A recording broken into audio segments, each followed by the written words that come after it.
Hello, boys and girls. Welcome back to the Killer Nacho's Wi-Fi battles. I'm your host, as you might surmise, the Killer Nacho, and this is a battle against Qwilliams23, and it's a UU match. I've played him not too long ago, and yeah, let's go ahead and get into it, shall we? All right. So as you can see, our teams, yeah, not a whole lot to say about them, except I am trying out Mega Aggron, and I hope that it will do pretty good. So he leads with Ampharos as I decide to lead with my Azelf. I am going to, I believe, just set up the Stealth Rocks as he Mega Evolves, and yeah, that's pretty obvious play there. I'm just gonna go for the Stealth Rocks as he decides to go for the Volt Switch, which is gonna do decent damage here to my Azelf, but I'm hoping not too great damage, and yeah, that damage is disheartening. But what do you expect from a Mega Ampharos? Regardless, he goes out into his malware, aka his porygon-z, and I'm hoping at this point that this thing is Specs. I know that these things are almost always Specs or Scarf. I just wanted to stay in and try to explode, but as you can see, it's definitely Scarf. It's the only way that it should outspeed me. So, yeah, that kind of blows. I go out into Mega Aggron now, and I do that because I feel like I can set up against a Porygon-z that's locked into Dark Pulse, especially one that's not Specs, so it's a little weaker than your typical Porygon-z that you might see in UU. So, yeah, I'm just going to Mega Evolve and go for Curse. This is actually a Curse Talker Aggron, and it's going to do some serious work against this team. Spoiler alert, I guess. But yeah, as he goes into Uxie.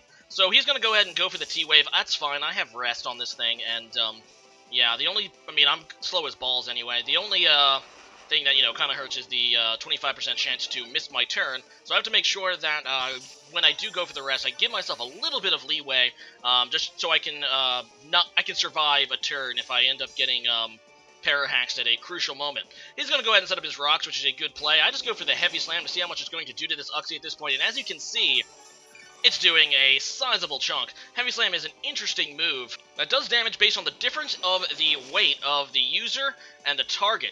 Because Mega Aggron is obviously a very heavy Pokemon, it's going to be a very powerful move in general, unless it's fighting another very, heavy Pokemon.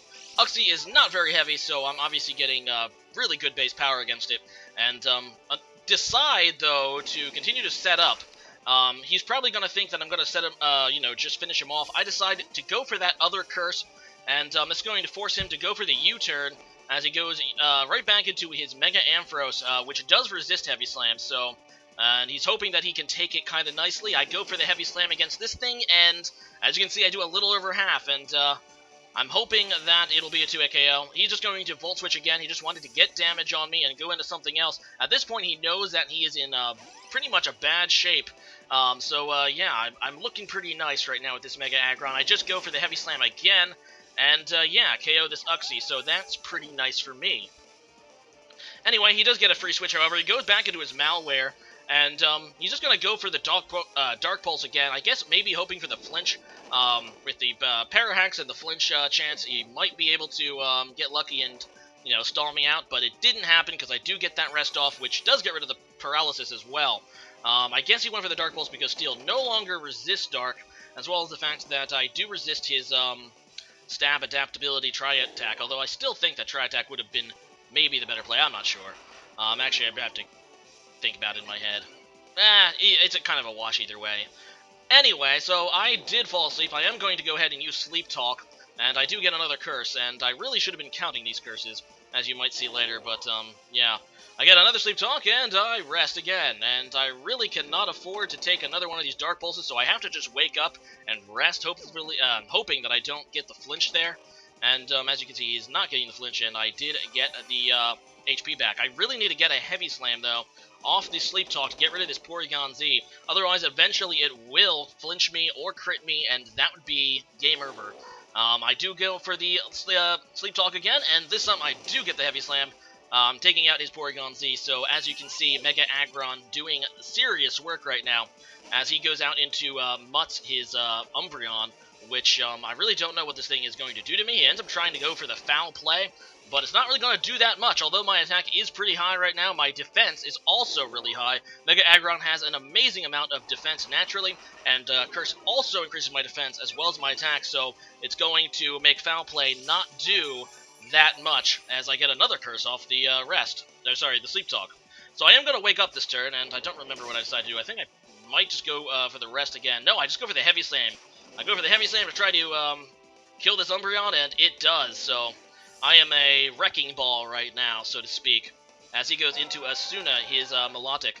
And I really do need to rest this turn. I have to hope that I can live an attack. It was kind of risky for me to try to finish off that Umbreon instead of just resting again. And as you can see, I do live with 5 HP from that Scald, so thank God. If he would be running Surf, I'd be dead. Thank God, actually, that Scald exists now. But, yeah, he's just going to munch on his leftovers as I heal, and that makes me happy.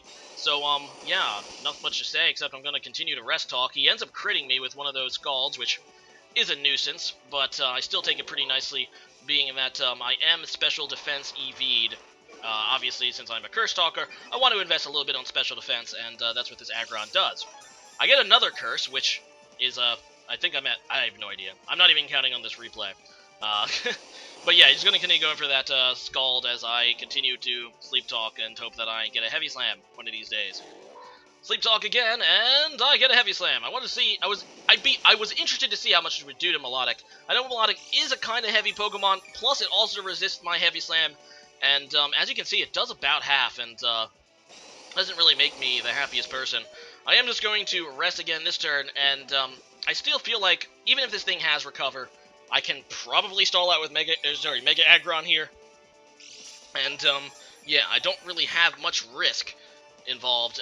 Eventually, I should be able to KO this thing, although it'll be close. It's probably the thing he should have went out into in the first place, being that it does have that resistance to Heavy Slam, but oh well. So I end up getting the rest off the Sleep Talk, because Aggron is starting to get a little tired. He's been out for over half this battle now, so starting to get very tired. In fact, people were sleeping in the Twitch chat when this battle was going on. I guess I can't blame them, but I always like to see cool Pokemon go off like this. Regardless, I do get a Heavy Slam now, and it's going to do, once again, about half, and, yeah, I think I don't want to risk it, and I just go for the rest again, as he goes for the Recover, which, is a decent play, or do I? I wake up, and I go for the Heavy Slam, yep, and, he ends up, and as I can see there, he ends up recovering a little bit more than I can, deal with Heavy Slam. So I'm thinking, okay, am I at max Curse? If I'm not, I want to consider trying to get there, because I really should have been counting, and I wasn't, and as you can see here, I'm just trying to gauge if that's min-max damage or what. It definitely looks like he's gaining more life than I can deal, which is unfortunate, as he continues to recover, and what do I do now? I don't even know. I think I just go for another Curse, and as you can see, it failed. And, be reminded of that well, actually, just a few seconds, you're going to see what happens. My downfall. He goes for the Scald, gets the burn, this turn, which is really the most awful time he could have gotten it. I think that burn damage is the difference between living another Scald and not.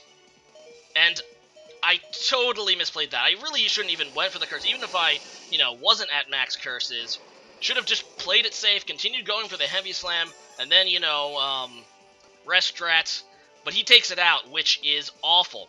Now, you might remember the first battle I played with Qwilliams, I ended up winning due to a mistake that he made, and I just need to avoid that. I just need to avoid the opposite from coming true. I go into Zapdos, and I thought he would switch. I mean, why would he leave this Melodic in against the Zapdos, I'm thinking, so I just go for the U-turn, and he ends up staying in, which shocked me, and then he tried to go for the Mirror Coat, so pretty interesting Melodic set, to say the least. I just go into Goodra. I do have the Thunderbolt in this Goodra, but obviously I do not want to take a Mirror Coat, so I'm just going to switch out into Avalugg. And I do that for a couple reasons. The first reason is because this is my Rapid Spinner on this team. Actually, that's pretty much the only reason. I do have Explosion as well on this, which I was kind of thinking about maybe using against this Melodic if I can. But I originally just wanted to get rid of the Stealth Rocks. I do have a few Pokemon weak to it, including Avalugg himself. Avalugg is a Pokemon that my Twitch viewers wanted me to use.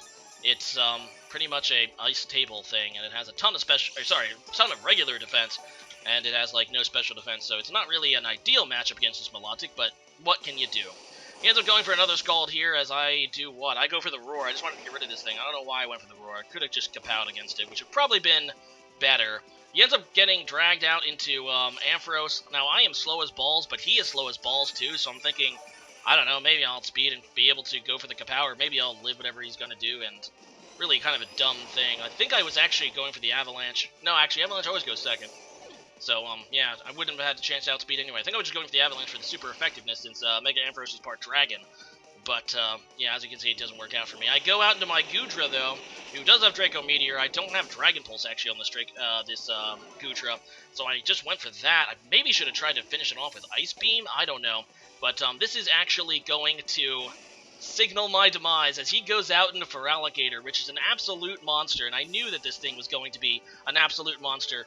Due to its Dream World ability, Sheer Force, it has the potential to be a huge sweeper. He goes for that Dragon Dance, which is going to give him that speed and attack. I have to hope that my Zapdos can live a hit from an Ice Punch and kill it with Thunderbolt. That's what I'm really hoping for. And as you can see, it doesn't happen. Gets that Ice Punch off, and down goes Zapdos, and I'm thinking, well, it started off so well with the Mega Aggron doing its thing, and now this is going to happen. I go into Gyarados because it's like really the last thing I could see, and of course it's not the Intimidate Gyarados. I decided to bring the Moxie one this time, figuring that this is the only thing that could do it, and I go for the Stone Edge and miss, which really sucks because I knew two Stone Edges would probably be required. I don't have Earthquake on this guy, so I'm just kind of hoping for the Stone Edge to hit KO and to be able to live one of his attacks after two Dragon Dances. And, yeah, he does get that third Dragon Dance, which is the, well, I don't even know if he needed that third Dragon Dance. He might have been able to KO my Gyarados after two, so, yeah, he did get the third one, however, due to my Stone Edge miss, and now he's just going to wrap it up. So he gets a win there, maybe due to a mistake that I made. Now, kind of poetic, since I won the first one due to a mistake he made. Aw, man, why did I go for that curse on that Aggron? Makes me sad. But let me go into today's question of the day.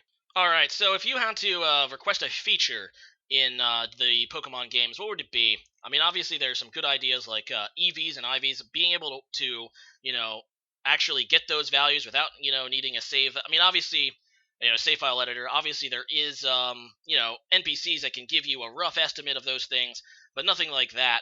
But however, this battle makes me really want a way to keep track of stat changes in the battle, like maybe some convenient way on the bottom screen I can see, okay, I have 6 curses, so I don't need a curse anymore.